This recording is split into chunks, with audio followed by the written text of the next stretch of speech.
ቦታ ላይ ምን አለ የተለያዩ ስልጠናዎችን ፕሮቫይድ እናደርጋለን እንሰጣቸዋለን። በነገራችን ላይ ህንጻው በጣም ነው የሚያምረው። ይሄ ታሪካዊ ቤት ነው።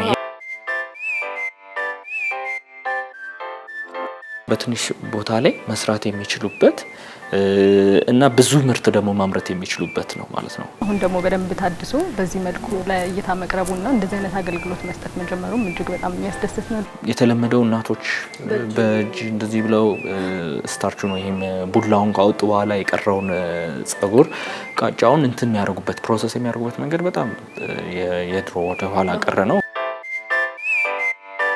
ወደ 400 የሚሆኑ ሜምበሮች አሉን፣ አባላቶች አሉን። እነዚህ በየ6 ወሩ ነው የምንቀይራቸው። ፒያሳ አሮጌው ፖስታ ቤት ጋር እንገናኝ።